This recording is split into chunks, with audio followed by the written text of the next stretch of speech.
Hello everyone, welcome back. So I did mention in my previous video that I am sending out Happy Mail.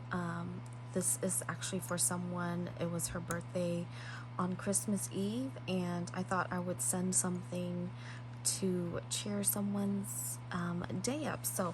But if you see this video, that means she already have received the box of goodies that I made for her, so I'm sharing that with you guys now.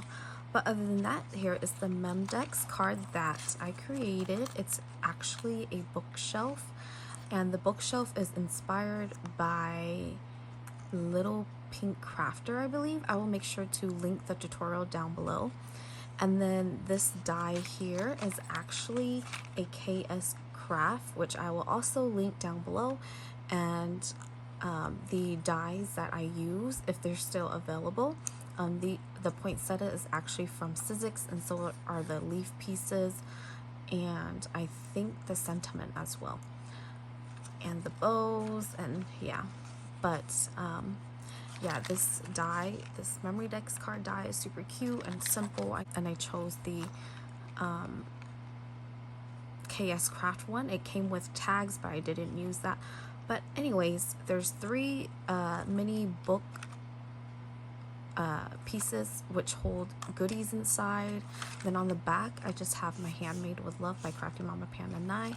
And then I created a little envelope to hold my information. So that's what's in there. And then in these here, these are held by elastic. And then we've got some bell and some charm pieces. It's either going to be a bow or a flower. So, and then inside this one just has a lot of those little mini like poinsettias. I already put them on like foam tape, so they're ready to go. There's plain red, glitter red, and then there's pink in there somewhere. But yeah, there's loads of those in there.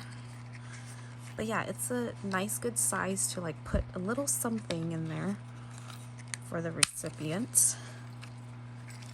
So there's that. And I love how this Memory Dex card turned out. So this is how this one looks like. Ooh, excuse my crusty hands. Should have put some lotion on before I did this video. But anyways, I die cutted some Noel bows, and then I think there's some flower pieces in there as well. So yeah, like it's tiny, but it's like you could still fit something in there. So there's that one, and then in here in the last one, we just have some matching beads to go with the collection. We got clear, red, pink, and white. So there is that, and that is pretty much it. I hope the person receiving this is going to enjoy it, and thank you guys so much for watching, and I'll see you guys in the next video.